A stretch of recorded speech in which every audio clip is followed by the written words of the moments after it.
Like my voice is being recognized by this device. Okay, welcome to Chapter 1. As I was just telling you guys, this is Introduction to Microbiology. Microbiology is the study of microbes. Microbes are anything too small to be seen with the unaided eye. That does not necessarily only mean bacteria. It can be also viruses and a bunch of other things. Okay, we care about them in community college microbiology class because of this last little bullet point. They can cause disease, yeah? And where we care about all the microbes, the ones that influence the environment, the ones that keep us healthy, etc., the ones that are the most interesting to people going into healthcare are the ones that cause disease, yeah? Because people who work in healthcare, their job is curing disease, yeah? So, but all of them are still relevant.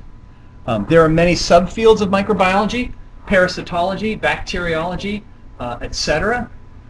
We will be covering these, but we'll also be covering things that are relevant to microbiology but aren't necessarily microbiology in and of themselves. Molecular biology, the study of complex biological molecules like DNA and proteins, that is a subfield of biology unto itself, and yet we'll be definitely talking about it in this class, yeah? Likewise, cell biology, how those molecules interact inside a living cell, both prokaryotic and eukaryotic, that's another field of biology that isn't technically microbiology, but we'll still be talking about it, and so on. So anytime we want to understand how things work, we want to classify them. And if we're talking about biology, then biology seeks to understand the world of life by classifying life, yeah? And that includes classification of microbes. So there is a great diversity of life. There is certainly a great diversity of microbes. And microbiology is relevant to all of the major groups. Here is the phylogenetic tree of life, and I usually spend a fairly large chunk of time talking about this because I want you guys to understand. I want you to understand it. Yeah.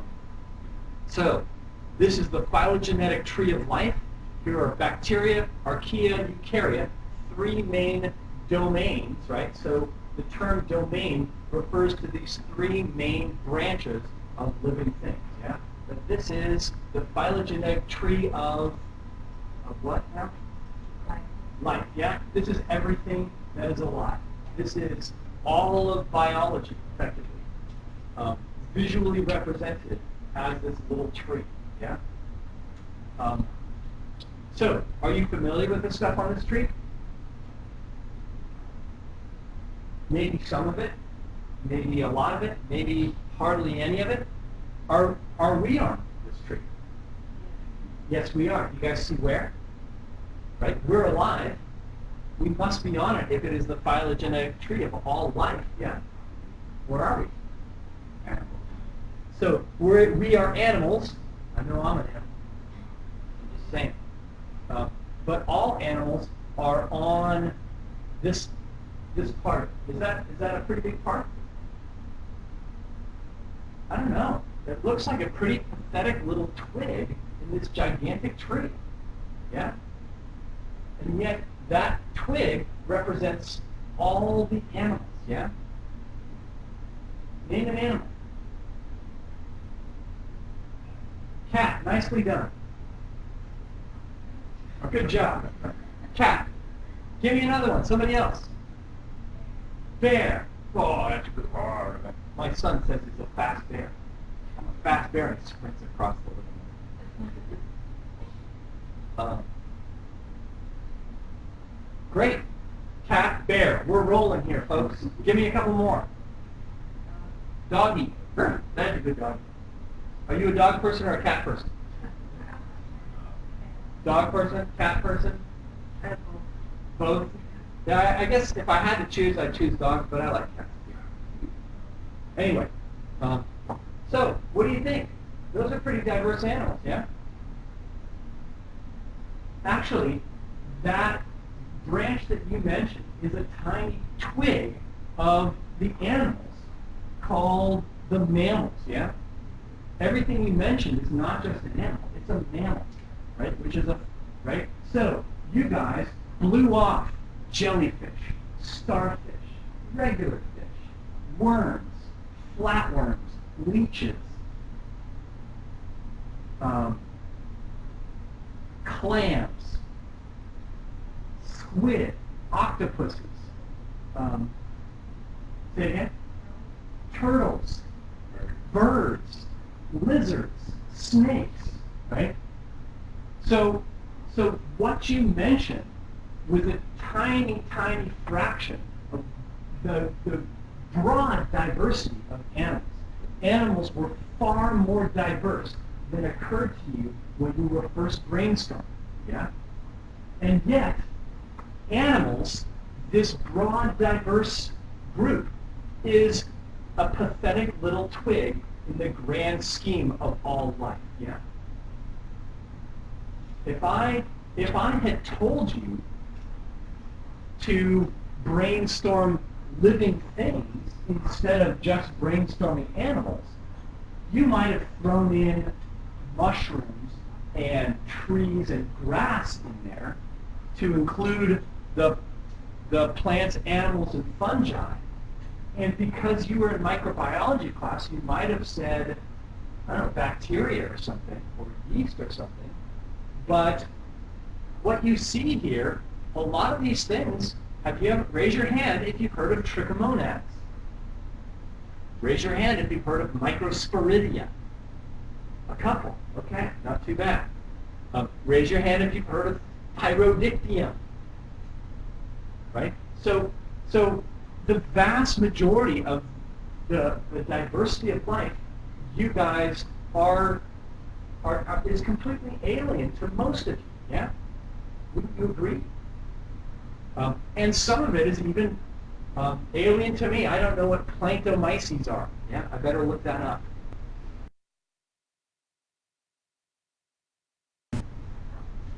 Next Sunday's quiz, yeah? Because I don't know it. Okay, so I guess the point here is that all life is very diverse, yeah? And it is not familiar to most of you, yeah? What you know about life is a tiny fraction of what's out there that's alive, yeah? All right, well, there's some other points. This is a phylogenetic tree of all life. What's up with the term tree? Why is all life shown as a tree? Raise your hand if you know this one. Showing life as a tree is a huge concept, yeah? And it's one of the things that I was struck by when I was first learning about biology. But why do we show all life on this happy little tree with three main branches?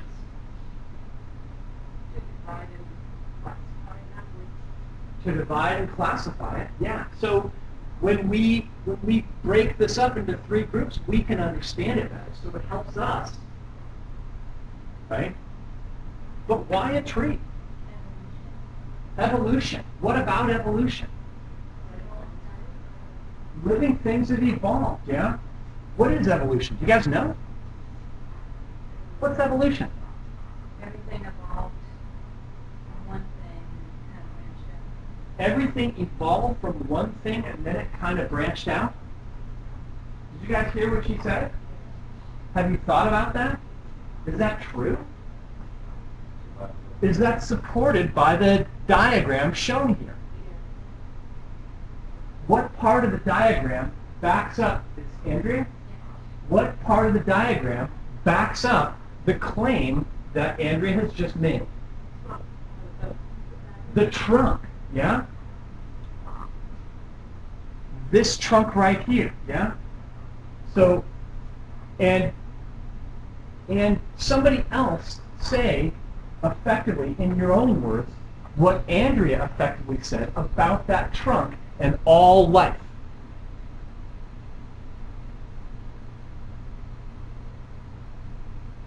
Yeah. Angel.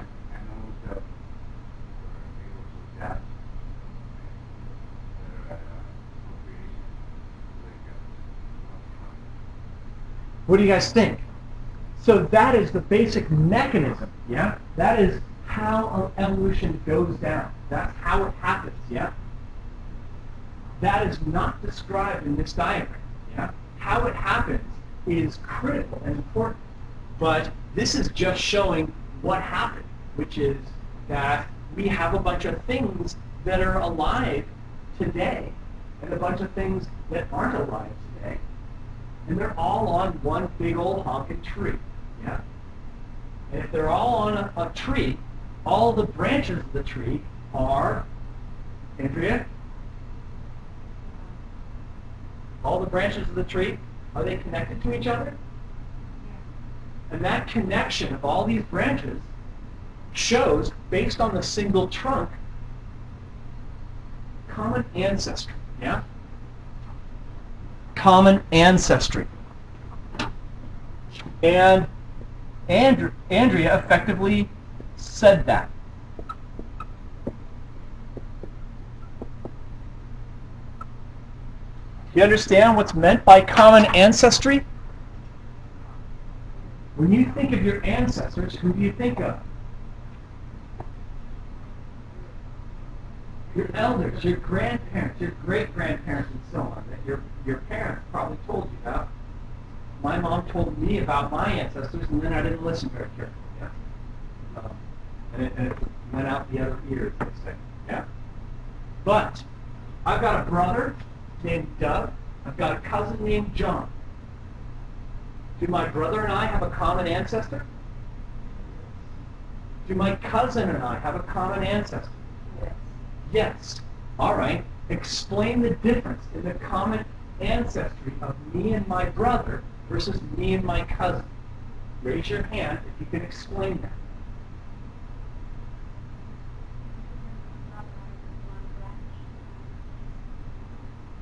Me and my brother are on one branch. What about me and my cousin? 2 branches? What do you think? Somebody else. What was somebody else going to say? That answer isn't wrong, but I want more details, and there are many ways to talk about this. And what she said might not have been the way it occurred to you. Yeah. You're the brother.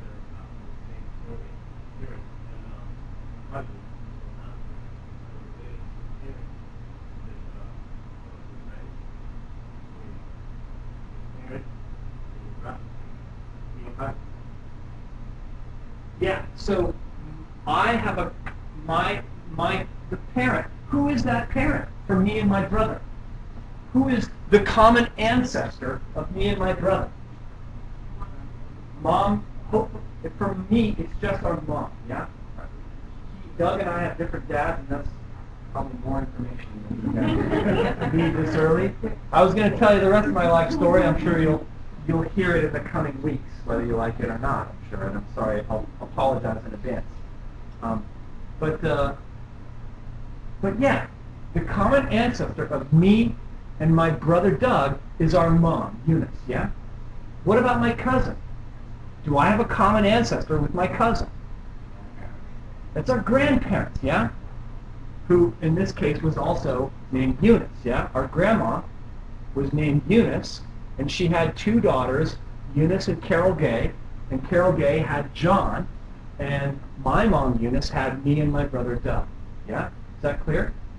So, am I related to my brother? Yes. We have the common ancestor of our mom. Am I related to my cousin? Yes. We have the common ancestor of me and of our grandma, Eunice. Yeah? Eunice Vivian. What about me and what's your name? Sandy. What about me and Sandra? Are we related? Yes. According to this diagram, are we related, me and Sandra? Yes, we are. Yeah. According to this diagram, am I related to the mushrooms that I put in the fried eggs, scrambled eggs that I cooked for myself and my wife to eat for breakfast this morning? Yes. Yes. Yeah. I'm currently, is that cannibalism? Am I currently digesting my mushroomy brethren? Maybe that's a little weird, but effectively, it is. I'm related to a mushroom that I just ate. Yeah, it's just a question of how far back I go. I go back one generation, I get to my mom, and I'm related to my brother. 2 generations, I get to my grandma, I'm related to my cousin. A dozen or 100 or a lot of generations, and I get pretty much everybody in this room. Yeah, all humans are related, not that far back. Yeah. Do you know how everybody came from Africa, right? You guys know that? How long ago was that? That the entire human family was all hanging out in the same region of the same continent. Do you know how long ago that was? 200,000 years. That is a very good answer. That is a high five worthy. That is, and it's not known, but that's the number I was thinking in my head, strangely enough. And there is some wiggle room in that number. It's not fully agreed on, but that's a pretty good guess, yeah? So, how long does it take for people to have kids? 20 years, yeah? Is that a gross over or underestimate? That's a ballpark figure. 200,000 divided by 20 is what? I don't know. 1, 200,000, 10,000, yeah, 10,000 generations, yeah. Not too much, yeah. So you go back 2,000 generations and you get a common ancestor, or maybe a little more than that, 20,000 generations, and you get a common ancestor between all humans, yeah. You go back 1,000,000 generations and you're getting a common ancestor between probably all primates, and then if you keep going, you're not just going to get all animals, you're going to get all mushrooms, yeah? Right? So, right, my family name is Vanderpool, right? And so there are a few people in the Vanderpool clan, and all the kids I have will, I guess, presumably be part of that clan, yeah? But if my sister, my big sister has kids, those will all be the Flynn Perrots, yeah? And my cousins will all be the Olsons, yeah? So, my grandma had 2 kids. One gave rise to my mom, who gave rise to all the Flynn Perrots and Flynns and Vanderpool. And my other cousin, my aunt, gave rise to all the Olsons, yeah? Does that make sense? So this junction point here between the animals and fungi represents a creature, yeah, a living thing that effectively had 2 little. What did it look like? Certainly nobody was there to take pictures, yeah. And it's very speculating about what a common ancestor between mushrooms and animals looked like. That's kind of hard to do, yeah. But effectively, there was an ancestor, and it had 2 little kids, and one of its little babies became all of the animals. Yeah, became the ancestor of all the animals. Yeah, and the other became the ancestor of all the mushrooms. Crazy, don't you think? All right, so that's a lot of jibber jabber about one slide. Yeah. All right, so some other points, yeah? We have prokaryotic domains, we have eukaryotic domains. I think I might skip all that and come back to it later. We are on this, but and all the rest of this stuff, the reason it's unfamiliar to you guys is because you don't see it. Most of life is microbial, yeah? All of the bacteria are unicellular. All of the archaea are unicellular. The only things that might be multicellular, that you understand multicellular, made of many cells? What are we, unicellular or multicellular? multicellular. We're made out of trillions of cells, yeah? So all these things, the slime molds, the animals, the fungi, and the plants, these are all, these are all multicellular. But all of these have to be unicellular, and most of these are unicellular, yeah? And microscopic, yeah? The vast majority of life on Earth is microbial. Okay? So, the phylogenetic tree shows the relatedness of all living things, yeah? The diversity and predominance of microbes. The three major domains of life. The common origin of all life. Human small space in the grand scheme of things, and it also shows a work in progress, yeah? If we were taking microbiology class back in the mid-70s, the phylogenetic tree would not look like this, yeah?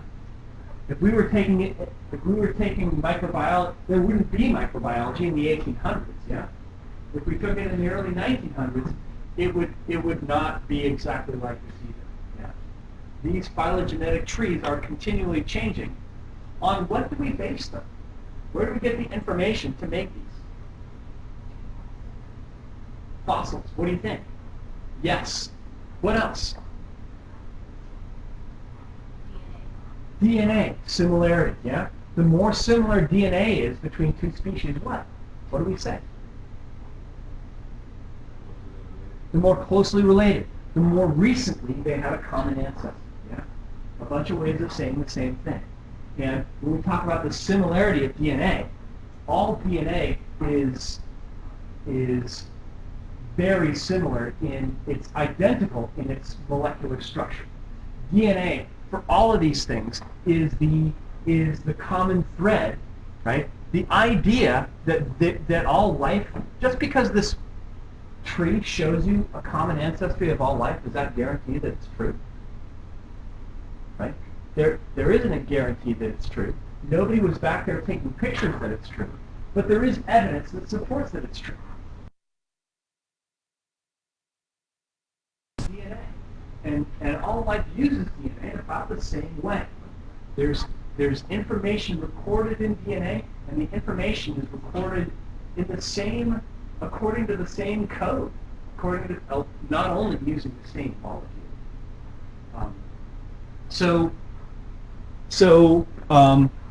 Similarity in DNA sequence, yeah? The molecule is identical, one species to another. The sequence of information recorded in that molecule is not identical from one human being to another, yeah? But the more closely related the DNA sequence from one human being to another, the more closely related those individuals are, yeah? Likewise, for all life. Does that make sense? So a lot of the biggest determinant of relatedness on the phylogenetic tree of life nowadays is DNA evidence. Is that clear? All right. Right? But again, DNA and DNA sequencing is a nascent technology, yeah? We are only sequencing now the genomes of things besides ourselves. And we first sequenced the human genome, do you guys know when? It was 1998, 99, 2000, something like that, yeah? So less than 20 years, we've had the human genome for comparison to other things, yeah? Does that make sense? Okay. So I'm going to skip all this classification stuff. I'm going to come back to it later this morning, okay? I'm going to try something different. I'm going to go to the importance of microbiology, and that's a few pages in.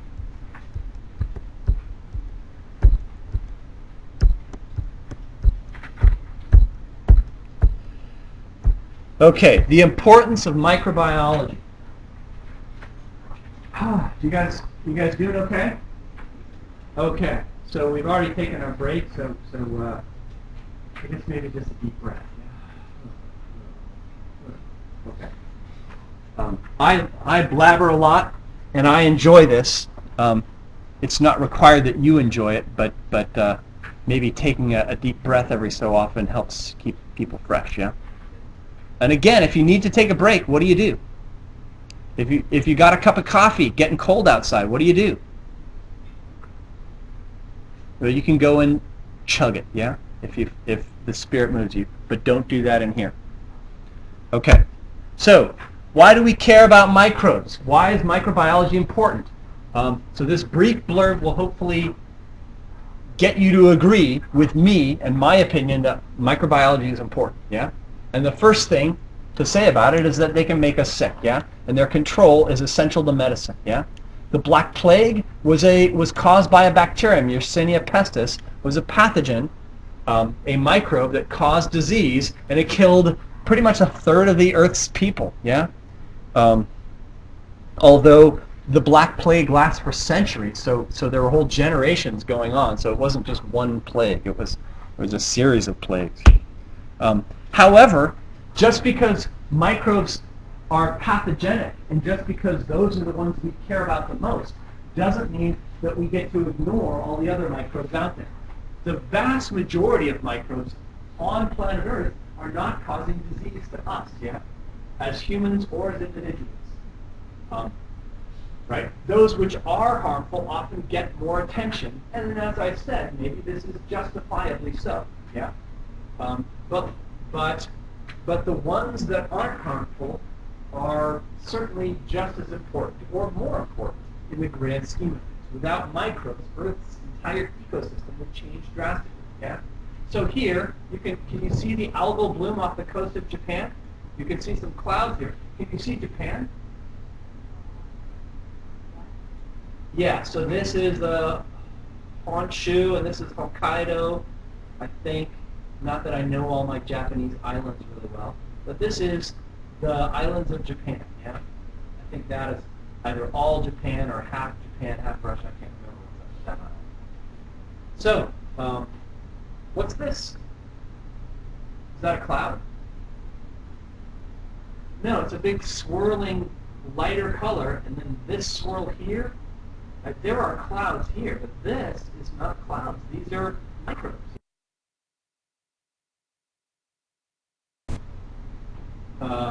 Hundreds of miles wide, swirls of microbes living and growing. Yeah, they're in the ocean. They are floating in the ocean. Yeah, this is the surface of the Pacific Ocean. These are clouds drifting by.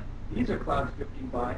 These colors around here, this greenish here, this sort of a cyan, light bluish green here, the green around and dark green around here, those are all different kinds of microbes changing the color of the water. Yeah? Is it seaweed? There is certainly seaweed, but seaweed is a plant, and plants like to be fastened to the ground. Yeah? And the ground here is 10,000 feet below the surface of the water. Yeah? There's a continental shelf that maybe comes out this far. Yeah? And that continental shelf is only maybe a couple hundred feet deep, maybe 1,000 feet deep. And that continental shelf can have lots of seaweed growing, right? Because it's not so dark that the seaweed, right? All plant creatures need life, and although seaweed isn't always part of the plant kingdom, it still requires light to do photosynthesis. And if it's completely black on the bottom of the ocean, then you can't grow up to reach the light. Yeah? You have to grow a couple of miles to reach the light from the bottom of the ocean. Yeah? So there aren't any kelp forests drifting back and forth on the bottom of the ocean. But there are microbes floating on the surface. Yeah? They're little microscopic guys, and they just float around. Yeah? Plankton. Have you guys heard of plankton? Here it is. Yeah? Algae is planktonic stuff. Phytoplankton, plant-like plankton. Is it important? What if these clouds of microbes, dozens of miles wide, what if they weren't there? What would life in Japan be like without these clouds of microbes? There'd be a heck of a lot less sushi, yeah? Does that make sense? Right? Because right? Money doesn't grow on trees, and tuna and salmon don't grow on nothing. Yeah, they grow on food, just like us. Yeah, where does that food come from? Well, the base of the food chain has to start here. Yeah, maybe the salmon are eating little fishes, but those little fishes have to eat something themselves, and eventually it comes down to photosynthetic microbes feeding all of, the vast majority of the fish in the ocean. Is that clear? All right. So,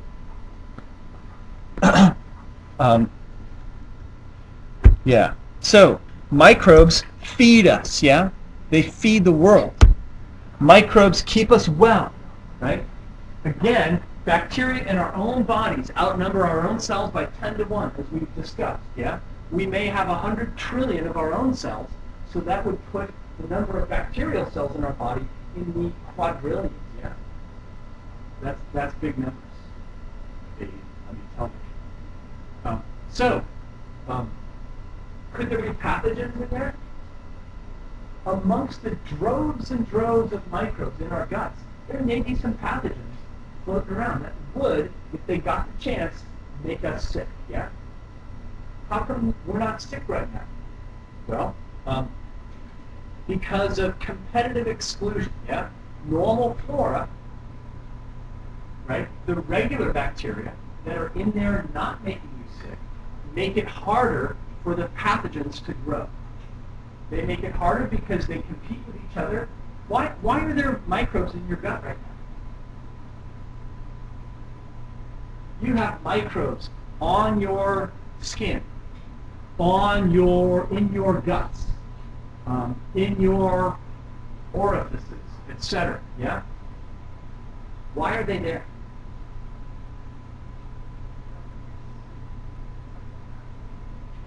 There's a lot of ways to answer the question, why are they there? One is in order to prevent other things from growing. Yeah? In other words, implicit in, what's your name?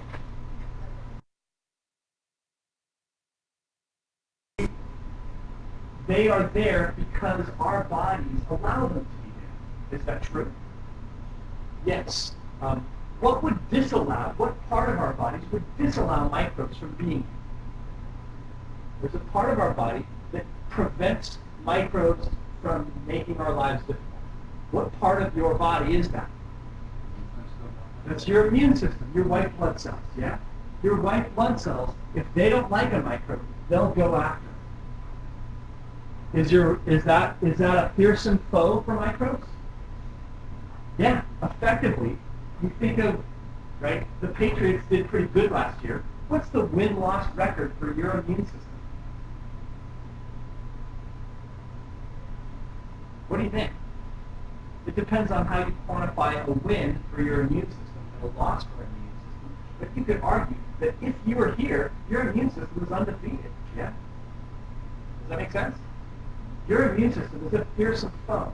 And if your body doesn't want microbes here, there are things your body can do to get rid of those microbes. Yeah? So, why are they there? Deborah's answer, because our bodies allow them to be there. Yeah? Any other answers? Why would the microbes, quote, want to be there, unquote? Because the environment is good for them to live, yeah? What's good about the environment inside your intestines? If you're a microbe. There's food in there, yeah? That's where the food keeps coming in, yeah? It is a continual free food banquet, yeah? The food just keeps coming. Yeah, as long as we stay alive and we keep eating, they keep getting free food, yeah? Is that true? Are they eating some of our food? They have to eat something, don't they? Again, money doesn't grow on trees. Living things don't grow on nothing, yeah? Is that clear? So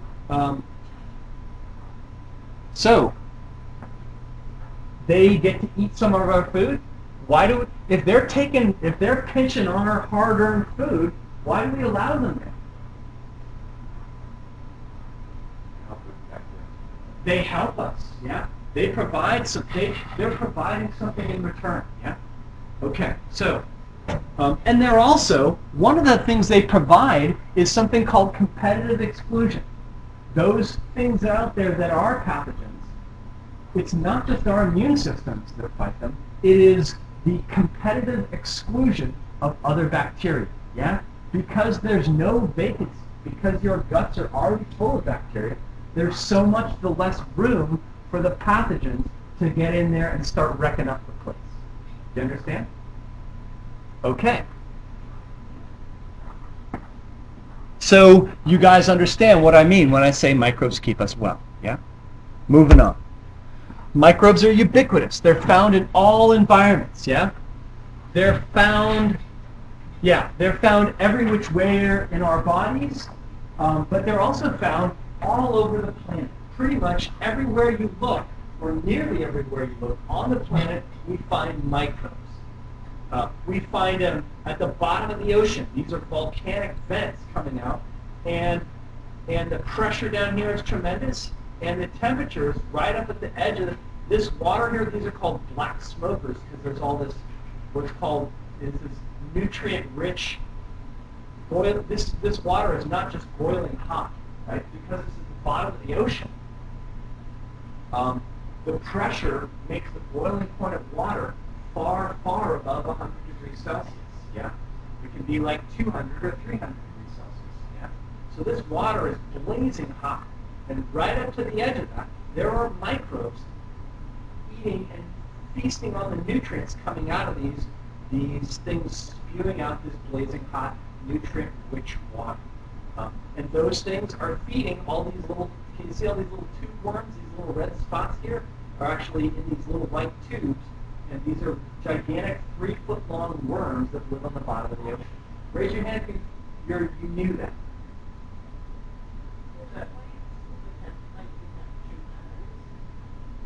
Raise your hand if you knew that there were volcanic vents at the bottom of the ocean and worms that lived down there that were 3 feet tall. You knew that. I got one person. The rest of you knew that. And the rest of you, this is news to you. You might have heard something about it. All right. So,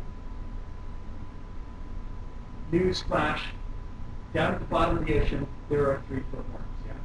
Maybe if we come back from lunch or something, I'll show you a little video of those. You had your hand up. Did you have a question?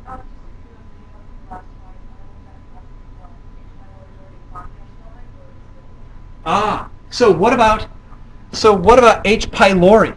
Have you guys heard of this one? H. pylori is a microbe that infects the stomach that causes stomach ulcers. Yeah, and some people have it and they get ulcers. Other people have it and they're just fine. And some people don't have it at all. Yeah. So what's your question about it?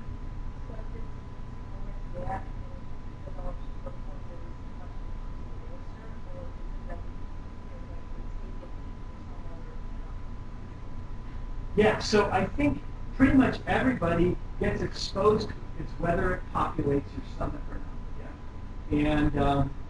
Yeah, and what your immune system does about it. Yeah. And the immune system is complex. So some people don't have H. pylori in their stomachs at all. Other people have H. pylori in their stomachs and don't get sick. Yeah. Still others have H. pylori in their stomachs. They do get sick. They get ulcers, and then they can get stomach cancer. As far as why that is, factors include age at when you first get exposed to H. pylori, the immune system that you were born with, the way your immune system learned what was friend and what was foe when you were a developing baby. All of those factors, and then I think also your diet and your general health, those are also factors. But in terms of predicting who's going to get sick and who's not going to get sick, that is beyond my level of knowledge. Yeah. And hope you're not too disappointed, yeah? Okay, so moving on. So we've got these there are microbes down at the bottom of the ocean where it's blazing hot. Yeah, there are microbes underneath in subterranean lakes at the South Pole. Yeah, so they're in extremely cold, light-free environments at the South Pole. We can also find them in the collection pools of mines for heavy metals and other acids. We find them in pools containing spent nuclear fuel rods. We can find microbes in those pools filled with radioactive material. We find them in solid rock several miles deep underground, not to mention on Butte. Yeah? So everywhere, I guess the one place that there isn't bacteria that I can pretty confidently say is in molten lava. Yeah? There are no microbes that I know of that can survive molten, blazing hot volcanic lava. Yeah? But pretty much everywhere else on Earth that we've looked, we've found microbes. Yeah? The deepest drills, our oil drills, are drilling down to the deepest parts of wherever, and those drills are finding microbes down in the bottom of oil wells miles and miles underground. Okay, so moving on. They're ubiquitous. Microbes have transformed our Earth and sustain much of its atmospheric oxygen. Yeah? How old is the Earth? Do you guys know?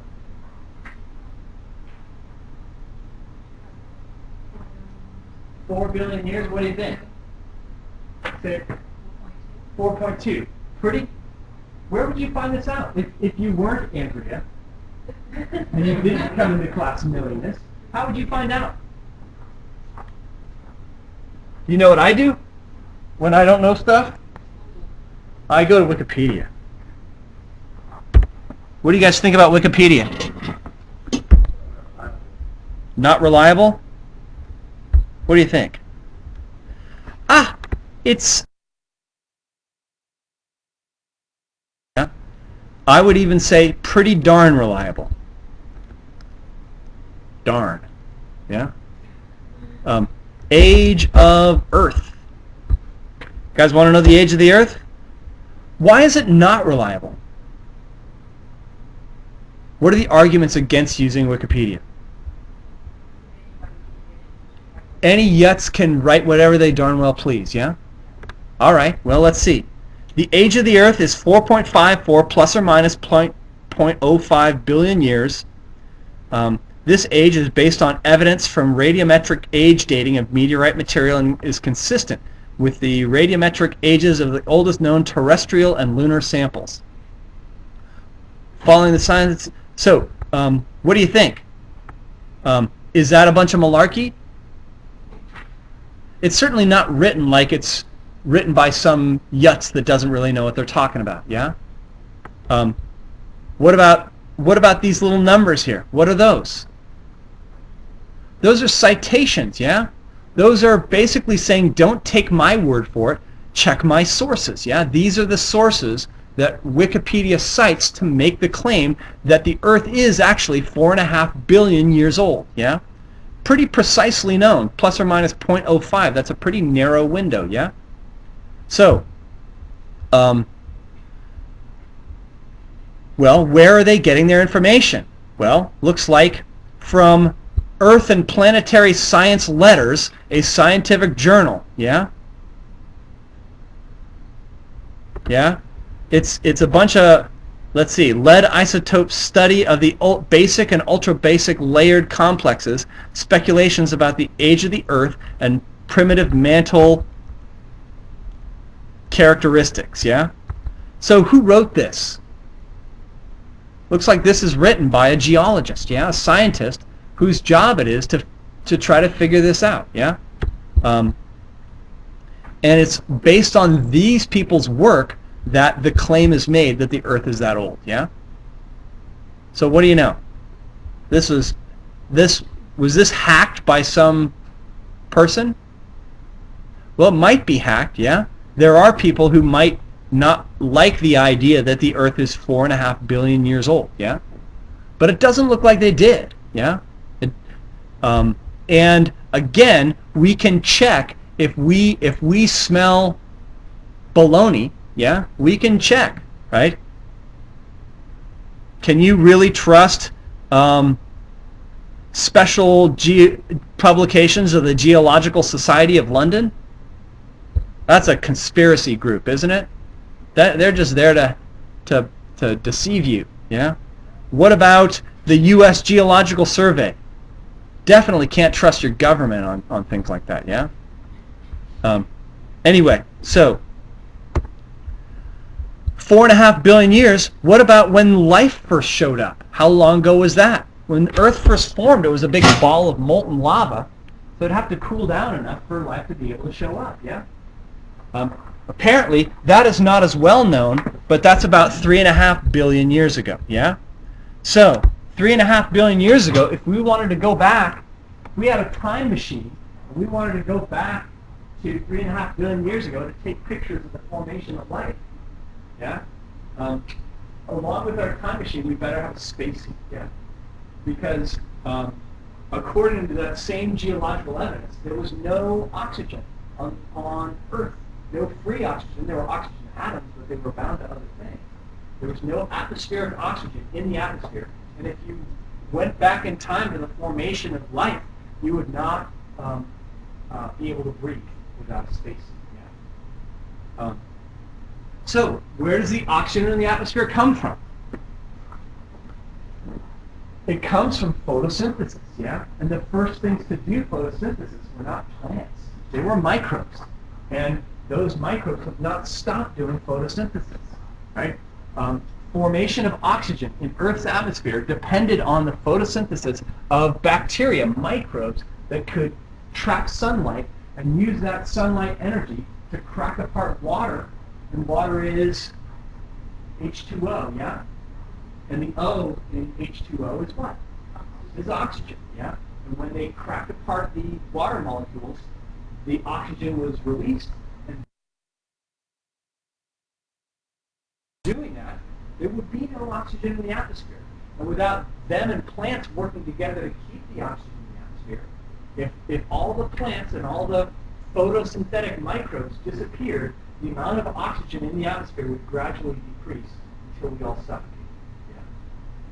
So, photosynthesis sustains our atmosphere, and photosynthesis was first originated in microbes, and microbes still do a hefty chunk of the amount of photosynthesis that we depend on in order to breathe.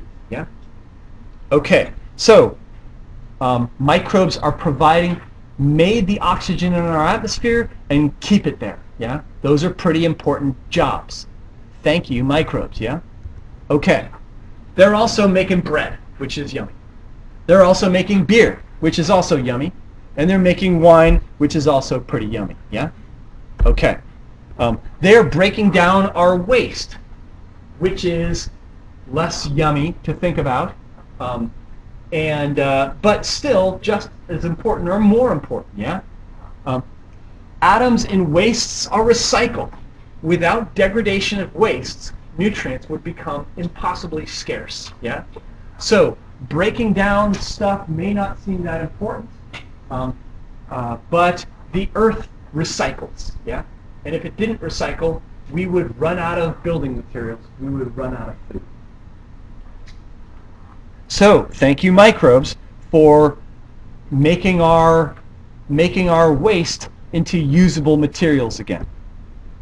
Microbes, as we've already discussed, are at the base of critical food chains. Yeah, no microbes, no photosynthetic microbes, no animal-like microbes to eat them. No animal-like microbes to eat them. No little codfish or no little fishies. Yeah, no little fish, no big fish. Yeah, no big fish, no fish and chips. Yeah, no sushi. Yeah, and no polar bears either, yeah? Agreed? Because no seals, and no seals, no polar bears. Okay. So, Microbes are essential to the biotechnology industry. We can get microbes. If you're interested in biotechnology, drugs, pharmaceuticals, how do they get made? Well, drugs used to be exclusively the purview of chemists and plants and fungi and so on. Yeah? Chemists find plants and fungi, grind them up, and extract chemicals out. Or they can heat up those chemicals and tweak those chemicals with other chemicals and mix the chemicals together to make a drug. Yeah? Alternatively, you could get bacteria to make the drug for you. You give the bacterium a piece of DNA that tells it to make a drug, and it'll make the drug for you. Yeah? And microbes, so basically, instead of having chemists purify drugs, they have microbes make the drugs. They outsource the manufacture of the drugs to a microbe. And then microbes do a better job than the chemists would, for sure. Yeah? Microbes can do chemical reactions far more complex and intricate than any chemist. Okay. Also, microbiology is a good way to get a job. Yeah? You guys are in this class because you're looking to get a job. Yeah? And that job you want because it pays okay. Yeah? It pays decently, and you think you'll enjoy doing it, and so on. You'll have job security. Yeah? Those are pretty good reasons to find a particular job as opposed to another particular job. Yeah? Well, if you think you'll enjoy it, one thing you'll be dealing with is patients. Yeah? And patients, how many people work with patients right now? Keep your hand up if patients act like tyrants sometimes. And keep your hand up if you know you're supposed to make them healthier, but you might, on a particular day, prefer to kill them, which would not make them healthier. Yeah. So if you are wishing every day that your patients would just die instead of being bossy and cranky and nasty to you, well, then maybe you also, at some level, care about them as human beings, even if your gut tells you that you want them to die. Another part of you, your mind tells you that you want them to live and survive and so on. You could actually help patients without having to, listen to them and take their gut, et cetera, by working in a microbiology lab where you analyze the microbes that are making those people sick, finding out how to kill those microbes, and then helping those patients without ever having to listen to them. If that sounds appealing to you, and again, if the grief of dealing with patients is a constant problem for you, well, then maybe you should think about doing a slightly related job. Yeah? Still the same overall purpose of making patients healthy, but a little less day-to-day human interaction, a little more day-to-day problem solving. If you like solving problems, if you don't like taking the lip from patients, then looks like this pays okay too. Yeah. What is the relationship? This is a little bit different. What is the relationship of microbiology with the genetically engineering? Like, what is the relationship? Does the microbiology work together with them, or they don't agree? So in terms of, are you speaking from an ethical standpoint? Kind of, because since your microbes genetically engineered to degrade oil spills, so does the microbiology work together with the genetically modified whatever it is? Yeah. So occasionally, microbiologists are not of one mind. Yeah. But let's go back to that. Yeah.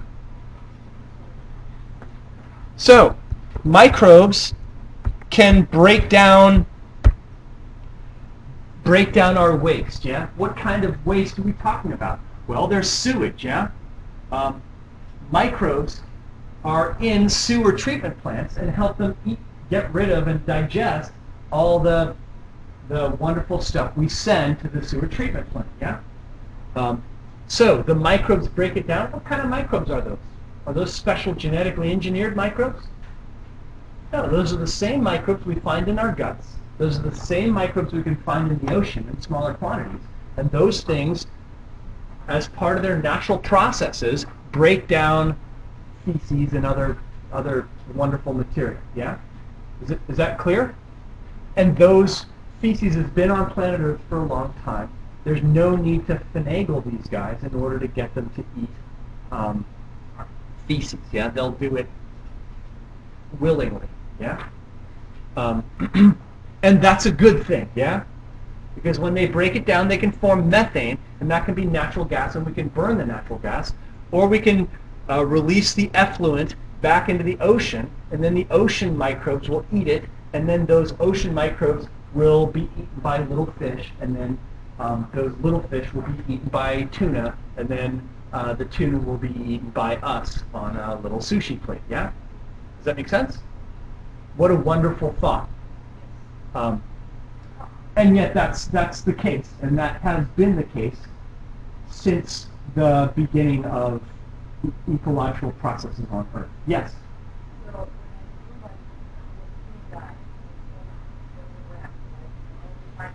Atoms in wastes are recycled. Yes. This is the concept for chapter 27, which we'll teach at the end of our first instructional block.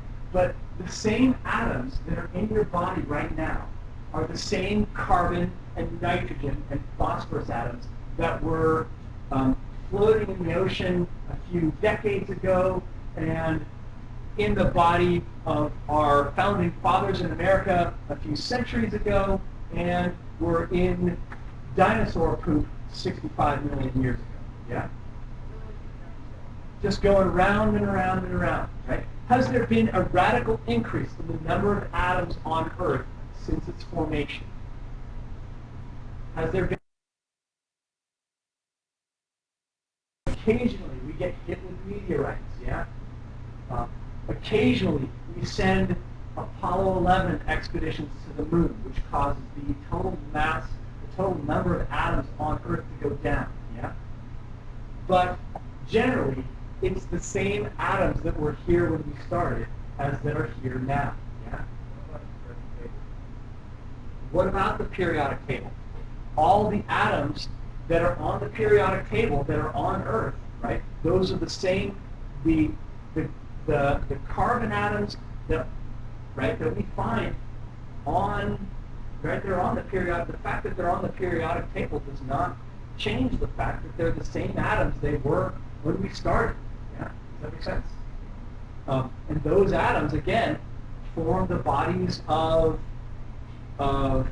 fish centuries ago and dinosaurs millions of years ago. Yeah? And if those atoms weren't broken down, we'd run out of atoms. Yeah? We would have run out of atoms long before the dinosaurs showed up, with the plants and animals that existed before the dinosaurs did. If those dead plants and animals didn't get broken down into their atomic constituents by microbes. You understand? You guys get that? If you didn't get that, that is, did your mind just get blown? Are you just going, whoa? Is anyone's mind getting blown right now? Is that an interesting concept?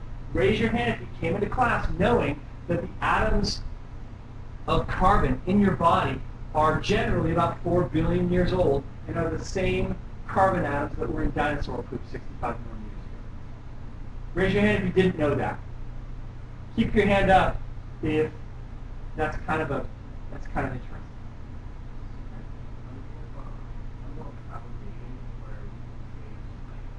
Yeah. Yeah, so carbon dating is a way to determine radioactive. So the kinds of atoms that do change are radioactive atoms. Yeah, that's a big kettle of fish to discuss, but effectively those carbon atoms are coming from nitrogen atoms. You send a nitrogen atom up into space, the sun's gamma rays and strong radiation from exploding stars and from our own star hit that nitrogen atom, and they hit it with a I think they hit it with a positron, and they turn one of the protons into a neutron, and suddenly we have, instead of having number 7 nitrogen that is heavy or that is regular weight, we have heavy carbon 14. Yeah, and that carbon 14 is radioactive and only has a half-life of about 5,000 years. Yeah, that carbon atom can form into a carbon dioxide molecule if it hits an oxygen molecule in the atmosphere. That carbon dioxide molecule can be absorbed by a plant. That plant can be eaten by a person. That person dies, and when that person dies, they stop eating the occasional radioactive carbon atom, and the amount of radioactive carbon in their body gradually decreases. And so when we find that person's dead body, one of their bones, at a campsite in the American Southwest, we can find out how long ago that bone was on a person that died. Yeah? And if we find half the amount of carbon that's left, that person has been dead for 5,000 odd years. Yeah? And if we find a quarter, that person has been dead for 10,000 years. If we find an eighth, that person has been dead for 15,000 years. Does that make sense? But those carbon atoms are coming from nitrogen atoms that get hit in the upper atmosphere by rays from either exploding stars or from our own sun. Okay. The rest of the carbon atoms, all of the carbon-12 that's in your body, is really, really blankety old. Yeah. It's 4 billion years old. It's as old as the planet Earth. Yeah. And when those radioactive carbons break down, they'll turn back into nitrogen. That is also 4 billion years old. Yeah. Anyway. So, did I answer your question? What about you? You had a... Oh, yeah. So, no, I didn't answer your question. Your question is about genetic modification. Yeah. I think you said that microbiology is Yeah. So I guess where I think you're going with this is that raise your hand if you guys have heard of genetically modified organisms, GMOs. Yeah. Well, what about when you think of GMOs? What do you think about? Food. Give me an example. Salmon, genetically modified salmon. Is there such a thing? Raise your hand if you know whether there is such a thing or not. Raise your hand if you've heard of genetically modified salmon. Raise your hand if you've not heard of genetically modified salmon. Okay, well, we got news for you. There is such a thing as genetically modified salmon, and that is where salmon, you guys know what salmon is, right? Little fishies, they've been given a piece of DNA from a different fish that isn't salmon. Yeah? And that piece of DNA helps them grow fatter and bigger and juicier in a salmon farm. Yeah? Is that okay? So, first thing for me to point out is not for me to say whether it's okay or not. Yeah? And that there are people who think it's okay, and there are people who don't think it's okay. Yeah? But the question is, I think your question is, what do microbiologists think? Do they think it's okay, or do they think it's not okay? And I think the best answer to that is some microbiologists think it's okay, and other microbiologists think it's not okay. But along with genetically modified salmon, there are lots of other things that are genetically modified. Corn is genetically modified, and bacteria are genetically modified. Yeah, these genetically modified bacteria are making drugs that people who have sickness will inject into their bodies to become well or to treat their illness. Yeah, and many of those drugs aren't possible to be made in another way. Yeah. Furthermore, many other drugs can be made in another way, but they become very expensive and they become extremely cheap when they're made by these creatures. Yeah. So it is not for me to say whether they're okay or whether they're not okay. I have my opinions, but you guys, right? Part of any class is for you guys to get opinions or to get knowledge on which you can formulate your own opinions about these things. Yeah, because this is America, and we each get to decide about things. And when you know more, I believe, my personal belief, and I will tell you this, and I don't know this for a fact, but my belief is that the more people know, the more they help society by being knowledgeable. Yeah. And when you vote from a position of knowledge instead of a position of not knowledge, and I'll tell you, I have definitely voted from a position of complete ignorance. Right? I don't know about you, but I've looked on my ballot and seen candidates. I've seen 2 candidates, and I didn't know either one, and I voted for one. Yeah. Right? And I will probably do that again at some point in my future. Yeah. But whenever I did that, I knew that, boy, if I'd taken a half hour to study these guys, I would be doing more for my country and my world than I would if I didn't take that half hour to study, which at that particular time I did not. Yeah.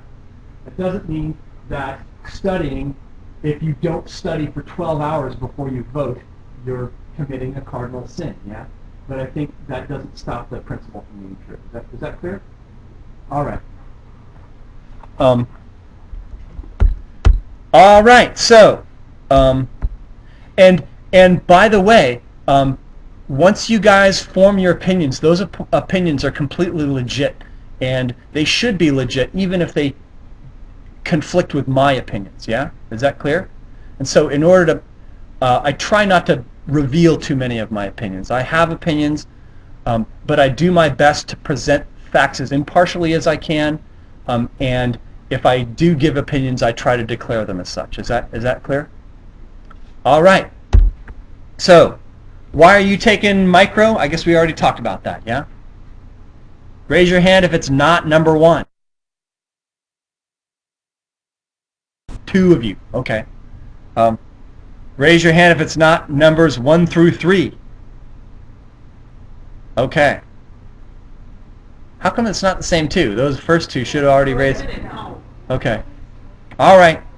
It's all. I think I've at this point I have a pretty good feel for what the general populace of my students at Bunker Hill is, which is that the vast majority are doing nursing programs, and that there are others that fall into these categories. Okay. All right, and this ain't the only time. Yeah, you can see the last time I actually used a gizmo to measure this, it was similarly skewed. Okay, so we use the scientific method for technological progress, but maybe for now, what do I got? It's 11:30. Do you guys want to take an early lunch, or shall I keep going until noon? Okay, I'll go till noon. I'm going to go back to classification, okay? And we're going to start learning about classification. And my computer is really slow, so it's not letting me shuffle through these as quickly as I would otherwise like.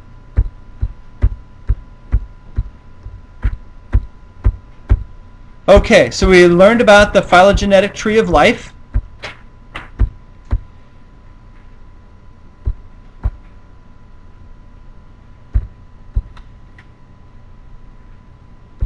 So this is the phylogenetic tree of life. It shows us the way things effectively are, yeah? The relatedness of living things to each other and to the other living things on planet Earth, yeah? It shows us a bunch of things that I expect you guys to understand, yeah? I expect you guys to understand this tree vis-a-vis these points, yeah? Or rather, these points vis-a-vis that tree. Understand? Okay. So, if that tree describes how how we understand life, then classification and the hierarchical system of classification and binomial nomenclature are the framework in which we fit life in a way that helps us describe it and understand it. Okay? So, we have here Linnaean classification, Linnaean hierarchical classification. Linnaean because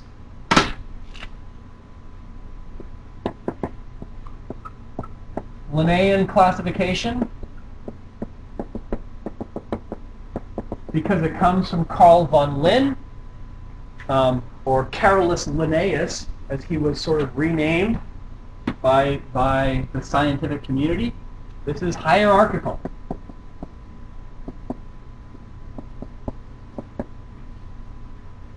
I don't know if it's hierarchical or hierarchical.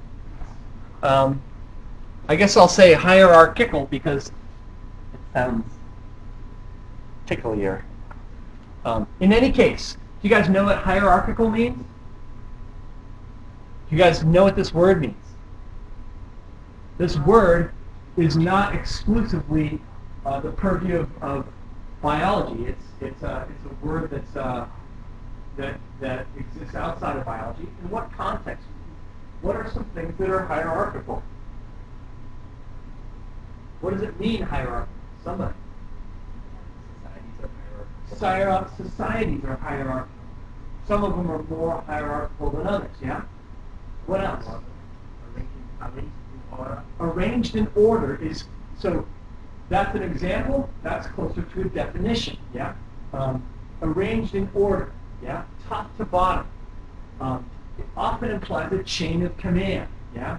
Big to small, small to big, that's hierarchy, right? Vertical stratification, yeah?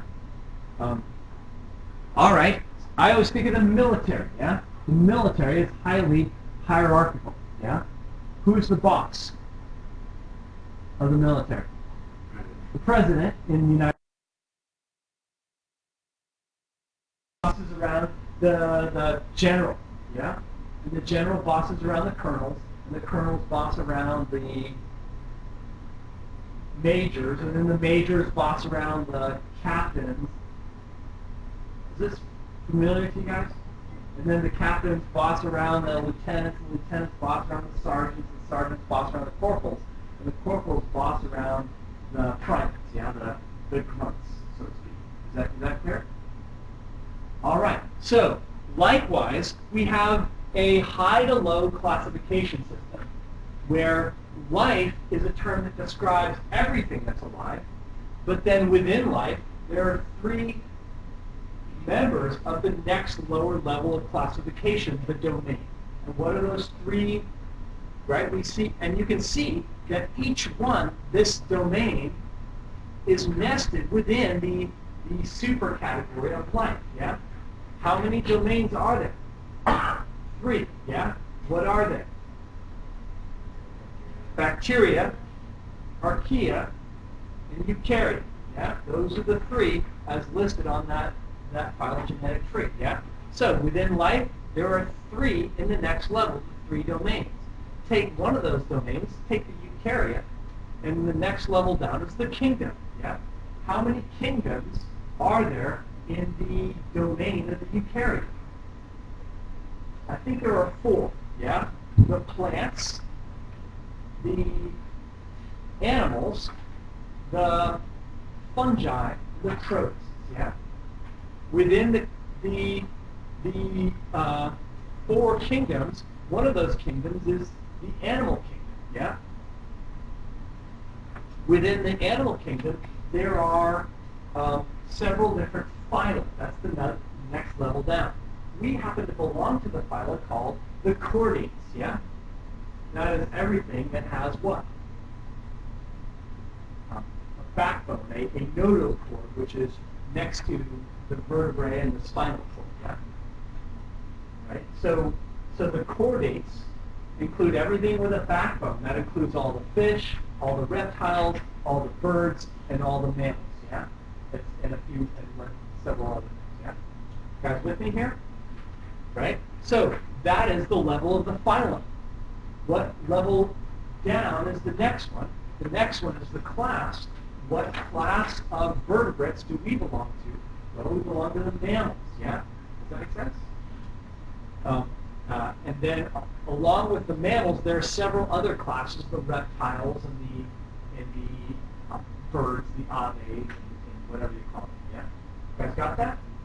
So as we go down, we get more and more information about what's in the category. Yeah, if we know something's alive, we know we can separate it from the rocks and the minerals and the air and the water. But we don't, beyond that, we don't know very much about it. Yeah? Does that make sense? But everything that's alive gets included in this category. So at the top are the categories that are the most inclusive and the least descriptive. Does that make sense? That tell you the least information, but tell that information about the most stuff. Got it?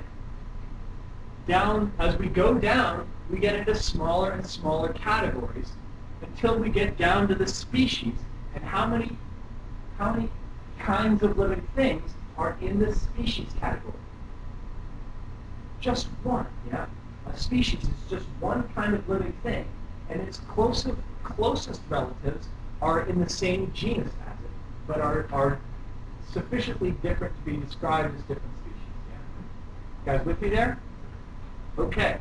So the best comparison I've got for that is nested folders in the desktop of my computer. Yeah, I open my computer and on my desktop I've got all my files in little folders.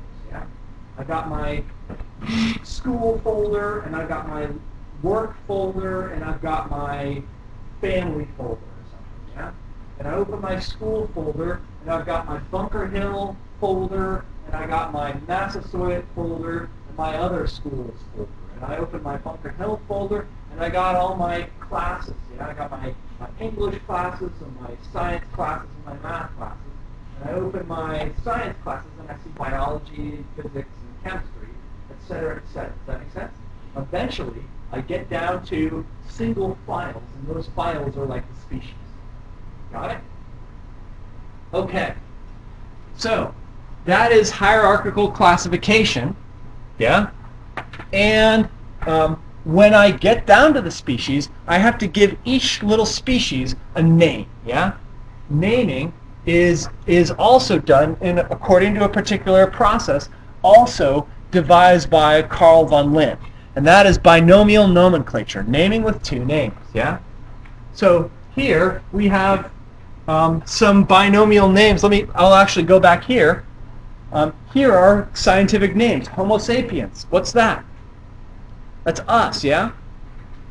Are there other members of the genus Homo besides Homo sapiens? Yeah, give me one. Ooh, nicely done. Homo heidelbergensis, yeah? I think that was found in Heidelberg, Germany, and I can't remember if they made it this far or not, yeah? I can't remember how they're related to people. Besides Homo heidelbergensis, who else? How about Homo erectus, yeah?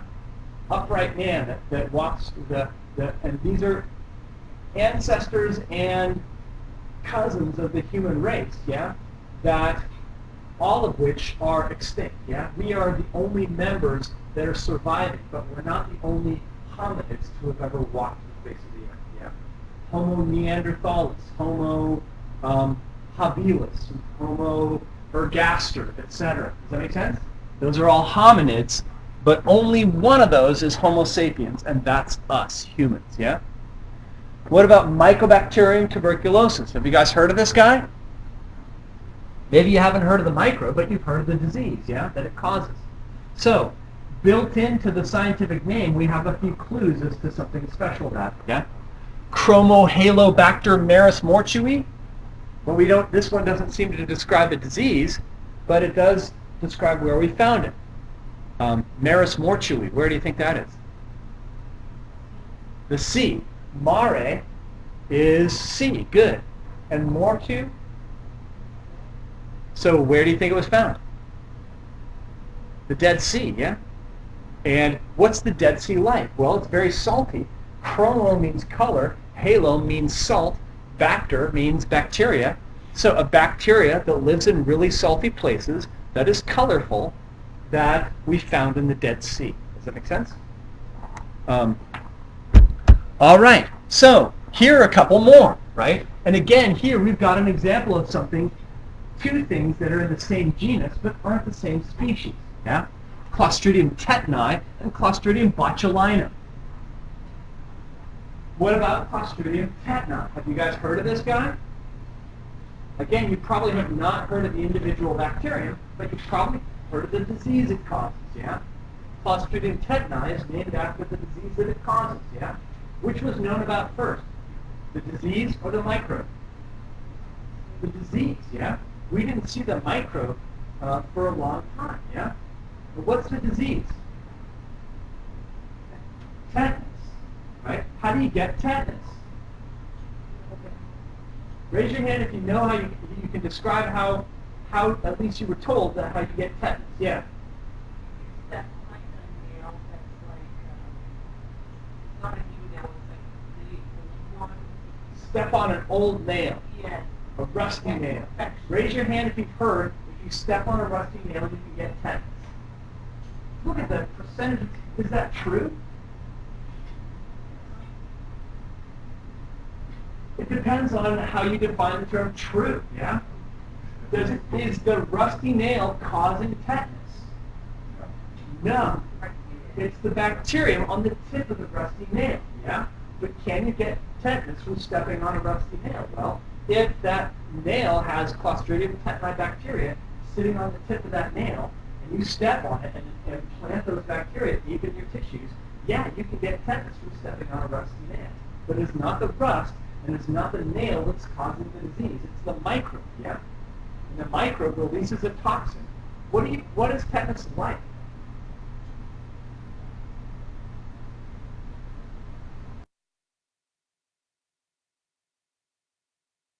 For tetanus, your muscles tense up, yeah? And that can be fatal, yeah? Because you depend on muscles in your rib cage and your diaphragm to do what? Yeah, it tightens them up. There are toxins called tetanospasmin and so on that basically make your muscles tense up and then they don't let go. Right? Yeah, I'm not sure exactly the mechanism by which it works, whether it impedes the sodium channels or if it prevents the...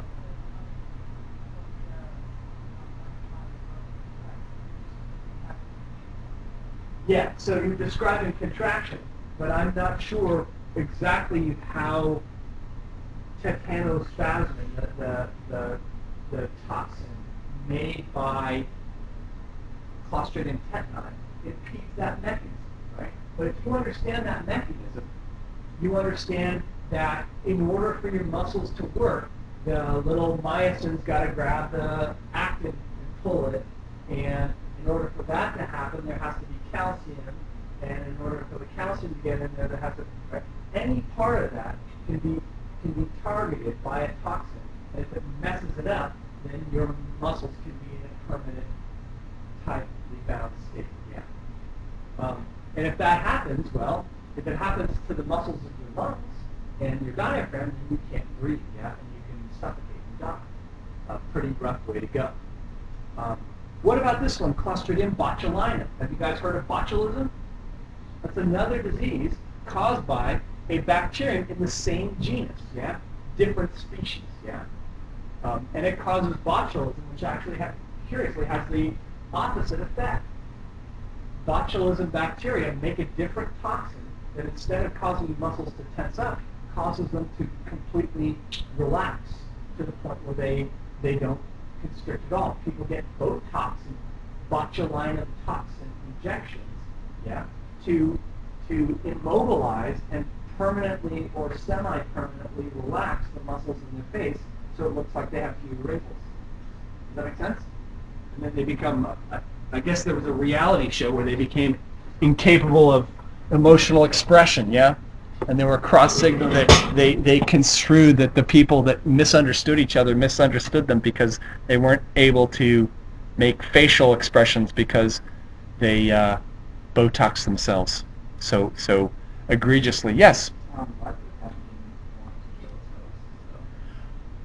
Great question. Yeah, why would a pathogen want to kill its host? Do you guys hear the question? Be loud again, please. It's a great question, really. So I'm just wondering why would it be advantageous for it to kill its host? So why does a? I'll just say. Did you not hear that? Belt it out. Be loud. You can belt it All right. Why does a pathogen want to kill its host? Does that seem like a weird question? I think it's an important question. Yeah. A very important question. Yeah. The best parasite is the parasite that extracts the most goodies out of its host while doing the minimal amount of damage. Does that make sense? Right? Because if you're a parasite and you're on a host, you've got free lunch, yeah? If your host dies, what happens to your free lunch? It eventually runs out, yeah? And if your host survives, then what? Well, your free lunch lasts longer, yeah? Does that make sense? Right? So, you got to tell me your name. Chris is completely right that it is, at some level, counterintuitive and illogical for any microbe to cause disease that kills its host. Yeah, I guess. However, and yet we see that continually. We see, right? Botulism and tetanus are far from the only kinds of microbes that make you die. Yeah. Right? Why would they do that? Well, I guess the best answer is that it's collateral damage and disease pathogenicity is imprecise, yeah? And as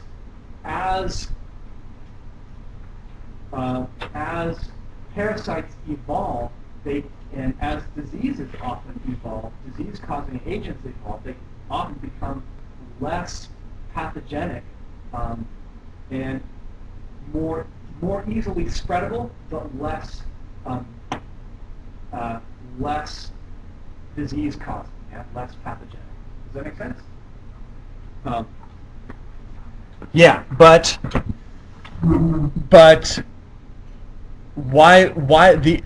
to answer the question, why would they want to? I guess the answer is they don't. Yeah, they just do sometimes. Okay, so binomial nomenclature protocol. So genus name first, genus capitalized, specific epithet lowercase. Scientific names can tell us what an organism looks like. They are Latinized. The reason they're Latinized is because Latin is a universal dead language, widely used in learned scientific communities, but then it's also neutral ground. Yeah. So there's no quibbling about common names. We get to keep the common names for things, while we get the new name, the scientific name, is used across nations and across languages. Okay, 3 major domains: bacteria, archaea, and eukarya. Within the eukarya, there are 4 major kingdoms: the protists, the fungi, the plants, and the animals. What about viruses? Do we see viruses on our 3 domains of living things? We did not. Yeah? So, what about them? Well, they are a different case. They're not cells. They're not even necessarily considered alive.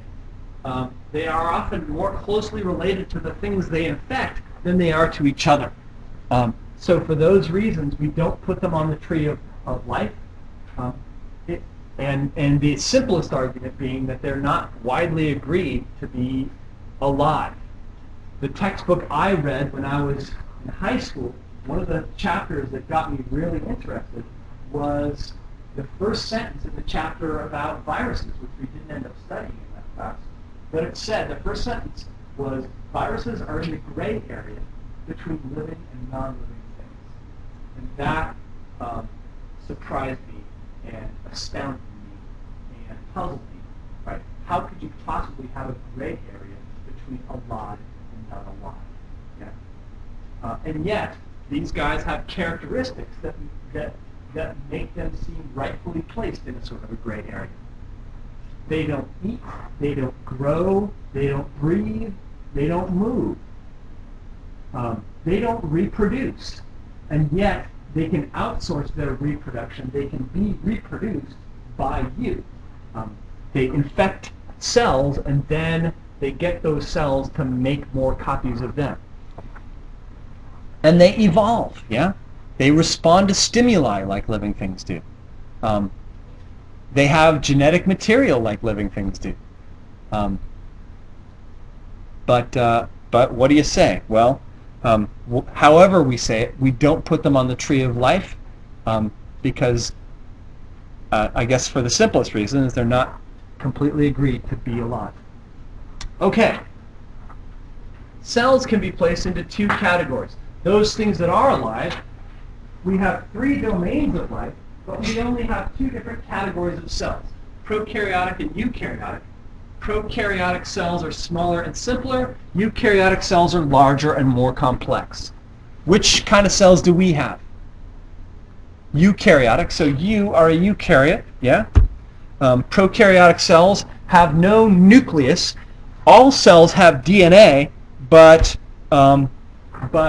eukaryotic cells have their DNA encased into a membrane. That membrane forms a little spot we call a nucleus. Okay, so here's some differences between prokaryotes and eukaryotes. There are two domains that are prokaryotic, the bacteria and archaea. They're pretty much always unicellular.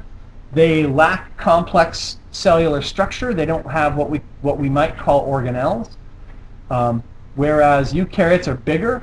They can be, but they're not always multicellular. Their cells have organelles, a nucleus, mitochondria, etc. Okay, so let's look at the diversity of life very briefly, and then we'll take lunch, yeah? The bacteria are the prokaryotic domain number one. They are the most numerous organisms on the planet. They're the thing we're going to be talking about for the greatest proportion of time in class. They are kind of boring to look at. You can see here's a bunch of bacteria of the same species. They all pretty much look about the same. They look like little cheese doodles or something. You know those? What are those things? Cheetos, yeah? They kind of look like Cheetos, cheese puffs, but they're smaller. They don't all look like cheese puffs. In any case, they're kind of little diversity in form, yeah? One particular species, all the bacteria within that species look about the same. But that's not the same for your cells, right? Neurons and muscle cells and skin cells look very different from each other in the microscope, even though they're all genetically identical. That said, these guys have very, very diverse chemical diversity, yeah? Metabolic diversity. That means that as a domain, the bacteria can do more chemical reactions than any of the other domains by a long shot. They are found, they can cause disease, that's why we're here, and they are found in and are vital to Earth's ecosystems as we've previously described. We can grow them, and we will be growing them next week on little agar plates, yeah?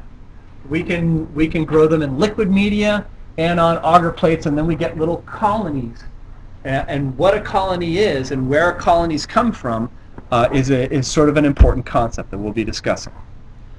Archaea are the second prokaryotic domain. We will not be discussing these guys nearly as much, primarily because of this last little bullet point. No archaea have been found to be pathogens of humans, and so therefore not so much is known about them because very little money has been allocated to their research, yeah? Is that fair?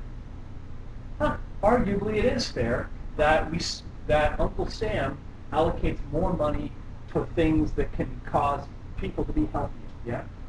That said, it would be kind of neat to know more about these strange creatures, yeah? Um, we can see that they grow in extreme environments. This is a hot spring in Yellowstone Park. If you didn't recognize this as such, well, you can see there's a little footpath. There's little tourists on it. So that gives you the size and scope of this thing. All these little colors, you can see the steam. There's snow around here, and there's steam rising here. So this is boiling hot water. And yet these colors here, this green, this yellow, this blue, or excuse me, that's red, not blue. That's blue. That's red. Those reds and yellows and greens represent different populations of different species of microbes that are able to survive in this water that isn't boiling, but is very nearly boiling. This is 100 degrees Celsius. This is maybe 98. This is 96, 92, something like that. These are not hot tub temperatures. These are cook your lobster temperatures, cook your pasta temperatures. If you fell into this water, you would have 30-degree burns, and then you'd go to the hospital where you would die.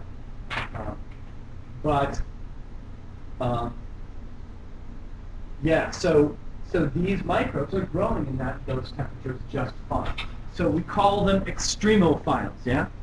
A lot of the archaea are extremophilic. What about the eukarya? Well, let's briefly discuss them. We know that there's 4 kingdoms within the domain of the eukarya. The protists, the animals, the fungi, and the plants. The protists are the most microbiologically relevant, yeah? They are a diverse eukaryotic kingdom comprised mostly of unicellular microbes, mostly unicellular, and yet eukaryotic. So, here's amoeba, a single unicellular blob, yeah? You guys have heard of amoebas, yeah? Is it a prokaryote or a eukaryote? It's a eukaryote, yeah? Protists are eukaryotic, a diverse eukaryotic kingdom. That means it's unicellular, but it has organelles. All archaea, all bacteria have to be unicellular, but just because multicellular things are eukaryotic doesn't mean that all eukaryotes are multicellular. Is that clear? Right? And this guy is a eukaryote. Can you see the nucleus? There is his nucleus, and these are little organelles all around him, yeah? Okay. So, animals, fungi, plants, all of these guys here are eukaryotic protists, yeah? And you can see that they're not actually that closely related to each other. The reason we group them all into the name protist is just for convenience, yeah? Just so that you guys, for your first quiz, don't have to learn about diplomonads, microsporidia, trichomonads, flagellates, ciliates, slime mold, and entamoeba, yeah? All you have to know is what a protist is, yeah? Okay. Do protists cause disease? Yes, many do. So we are wise to dedicate some time to them and to care about them. Malaria is caused by Plasmodium species, the most common and deadly of which is Plasmodium falciparum, which causes more deaths than HIV. Yeah. So protists certainly matter to medicine.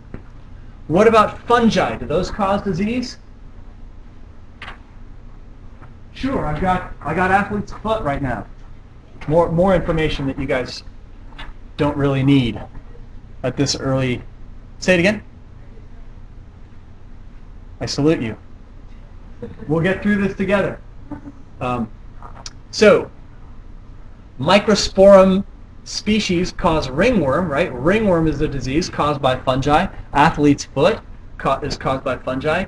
Yeast can cause infections in people, and it can also make bread and so on. But because it causes diseases, we care about it. What about? Here's another reason that that fungi are clearly important. Yeah, we have plants growing in regular soil and in what we call autoclave soil that's been cooked in a big pressure cooker called an autoclave. It kills pretty much everything. Yeah, take a pile of the same kind of soil, divide it into 2 smaller piles. Take one pile, spread it out here, take the other pile, cook it, and then kill all the microbes, and then spread it out here, and then plant your plants, give them the same water, the same sunlight. Who's doing better?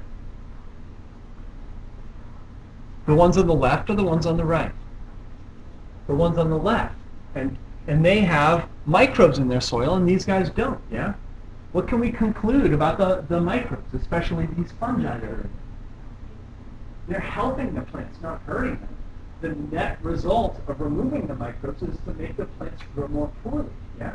The same nutrients are in the soil. The same water is available to the plants. The same sunlight is available to the plants. And yet they're not growing as well.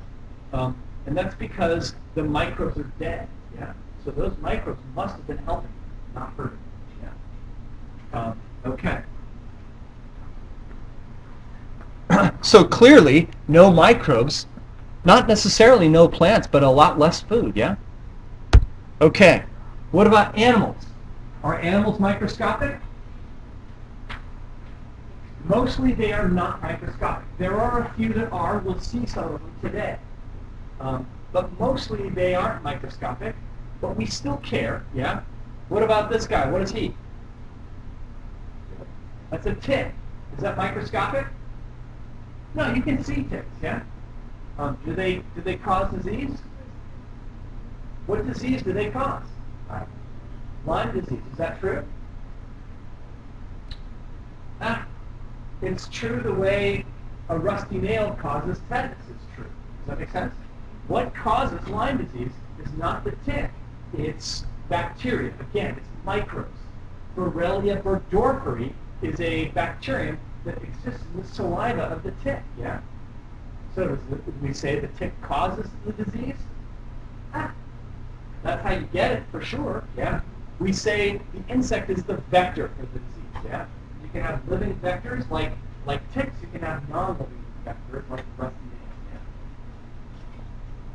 yeah? Okay. What about a tapeworm? Is a tapeworm microscopic? No. Those you can also see. But they're parasites, so they count, yeah? And they cause disease, so we care about them. Parasitology is often is discussed under the umbrella of microbiology, so we care about it. What about plants? Do they cause disease? Not in people, as far as I know. Yeah. They have compounds. There are poisonous plants, but they don't infect us. Yeah. So we don't talk about it too much. Here's the smallest plant, and it's not quite microscopic, right? It's about the size of one of these sprinkles. These guys are photosynthetic, but they're not plants. Yeah. They are protists that are photosynthetic. Yeah, we won't be talking too much about plants. Viruses are certainly important. Viruses can infect people. Here's HIV. That's a pretty important virus, of course. But viruses are quite broad and diverse. They infect everything.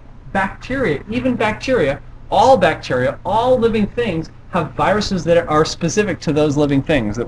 Any living thing we've studied for any amount. Yeah.